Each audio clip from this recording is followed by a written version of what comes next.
நம்ம கௌதம் இப்போ வேற வழியே இல்லாம அந்த ஒரு டாக்குமெண்ட்ல சைன் பண்ணி குடுத்தாங்க. அந்த ஒரு விஷயத்த இந்த அஞ்சலி இப்போ தனக்கு சாதகமா பயன்படுத்திக்கிட்டு, இப்போ கார்த்திக் கிட்ட நல்ல பேர் வாங்குனது மட்டும் இல்லாம, நம்ம பைரவிய எப்படியெல்லாம் மட்டம் தட்ட முடியுமோ, அப்படியெல்லாம் மட்டம் தட்டிட்டாங்க.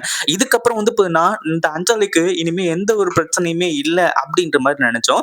அதுவும் இல்லாம இந்த அஞ்சலி உண்மையிலேயே அவ சொன்ன மாதிரி வந்து பாத்தீங்கன்னா, நம்ம கௌதம் கிட்ட போயி அவளா வந்து பாத்தீங்கன்னா, சைன் வாங்கிட்டு வந்து குடுத்திருந்தா அப்படின்னா, அப்ப வந்து பாத்தீங்கன்னா, இந்த அஞ்சலி சொல்றது எல்லாத்தையுமே கார்த்திக் கேட்டுருக்கலாம். ஆனா, இதுக்கப்புறம் கார்த்திக் வந்து பாத்தீங்கன்னா, அஞ்சலி சொல்ற பேச்ச கேட்டுட்டு, பைரவிய ஆஃபீஸ்க்கு கூட்டிட்டு போகாம விடுவாங்களா அப்படின்னு கேட்டீங்கன்னா, கண்டிப்பா கிடையாது. ஏன்னா, இந்த அஞ்சலியோட சுயரூபம் நம்ம கார்த்திக்கு தெரிய வரப்போகுது. உண்மையிலேயே வந்து பாத்தீங்கன்னா, கார்த்திக் இத கொஞ்சம் கூட எதிர்பார்க்கவே இல்ல. ஏன்னா, அஞ்சலி வந்து பாத்தீங்கன்னா, அவ்ளோ கான்ஃபிடென்ட்டோட சொன்னா. உண்மையிலேயே வந்து பாத்தீங்கன்னா, நான் தான் வந்து கௌதம் கிட்ட போயிட்டு ஏற்கனவே கால்ல விழுற பிளான்லாம் இந்த அஞ்சலி தான். ஆனா, இப்போ வந்து பாத்தீங்கன்னா, அவ சொன்ன பிளான் வந்து பாத்தீங்கன்னா, அஞ்சலிதே கிடையாது. ஏன்னா, பைரவி வந்துட்டு அந்த ஒரு சமயத்துல நானா இருந்தா விஷத்த எடுத்துட்டு போய் வச்சு, "நீ சைன் போடல அப்டின்னா, அத குடிச்சு செத்துருவேன்னு" சொல்லிட்டு வந்து மிரட்டியிருப்பேன் அப்டின்னு சொல்லிட்டு, பைரவி சொன்னத வச்சு வந்து பாத்தீங்கன்னா, இப்ப அஞ்சலி ஒரு கதைய கட்டிவிட்டா.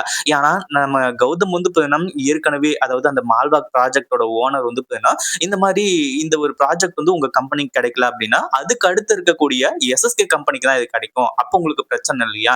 அப்டின்ற மாரி வந்து கேட்டாங்க. கடைசில வந்து பாத்தீங்கன்னா, கௌதமும் வந்துட்டு, இது வந்து பாத்தீங்கன்னா, அதாவது எஸ்எஸ்கேவுக்கு கிடைக்கிறத விட கார்த்திக் கிடைக்கிறதே பரவால்ல. எப்படி இருந்தாலும் வந்து பாத்தீங்கன்னா, இது நம்ம உருவாக்குன கம்பெனி அப்படி இப்படின்ற மாரி வந்து நெனச்சு, நம்ம கௌதம் வந்துட்டு சைன போட்டு குடுத்துட்டாங்க. ஆனா இப்போ அஞ்சல் இருந்துட்டு, இப்போ ஃபோன்ல வந்து பாத்தீங்கன்னா யார்கிட்டயோ பேசிக்கிட்டு இருக்கா. அதுவும் இல்லாம வந்து பாத்தீங்கன்னா, இந்த ஒரு விஷயத்த பத்தி அவங்க அம்மாகிட்டயும் பேசியிருக்காங்க.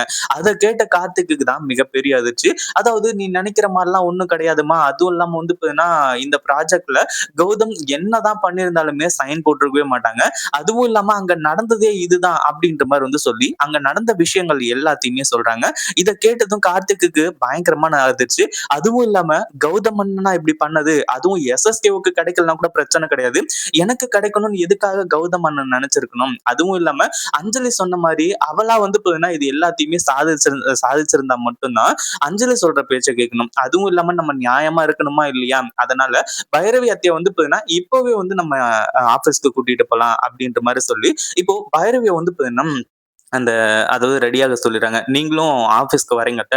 எதுவும் பேசாம ரெடி ஆயி வாங்க அப்டின்ற மாரி சொல்லி, அடுத்தது அஞ்சலிக்கு மிகப்பெரிய அதிர்ச்சி. கார்த்திக் நான் என்ன சொன்னேன்? நான் வந்து பார்த்தீங்கன்னா கௌதம் கிட்ட சைன் வாங்கிட்டு வந்து குடுத்தா, நீ அதுல வந்து பார்த்தீங்கன்னா அதாவது அதுக்கப்புறம் வந்து பைரவி ஆன்டிய வந்து ஆஃபீஸ்க்கு வரக்கூடாது அப்டின்ற மாரி சொல்லியிருந்தேன். ஆனா நீ என்னடான்னா மறுபடியும் கூப்ட்டு வந்துட்டு இருக்கியே அப்டின்ற மாரி சொல்லும்போது தான், கார்த்திக் வந்துட்டு அஞ்சலி கிட்ட வந்து பார்த்தீங்கன்னா புட்டு வைக்கிறாங்க. கடைசில அஞ்சலி பல்ப் வாங்கிட்டு நின்னுட்டு இருக்கா. அவளுக்கு என்ன பண்றது? ஏது பண்றது? அப்டின்னு ஒண்ணுமே புரியல. ஐய்யய்யோ! தல மேல இருக்கிற கொண்டைய மறந்துட்டோமே! அப்டின்ற மாரி வந்து சொல்லி, அஞ்சலி மிகப்பெரிய அதிர்ச்சியில இருந்துட்டு இருக்கா. ஒரு பக்கம் பைரவி வந்து பார்த்தீங்கன்னா, சும்மாவே கலாய்ச்சு தள்ளுவாங்க. இதுல வேற வந்து பார்த்தீங்கன்னா, இந்த விஷயம்லாம் தெரிய வந்துச்சுன்னு வைங்களேன், கண்டிப்பா வந்து பார்த்தீங்கன்னா, உண்டு இல்லன்னு பண்ணிடுவாங்க அப்டின்றதுல எந்த ஒரு சந்தேகமும் கிடையாது. இந்த வீடியோ புடிச்சிருந்தா லைக் பண்ணுங்க, ஷேர் பண்ணுங்க. இப்பதான் நம்ம சேனலுக்கு ஃபர்ஸ்ட் டைம் வரீங்க அப்டின்னா, கீழ இருக்க சப்ஸ்கிரைப் பட்டன பிரஸ் பண்ணிக்கோங்க.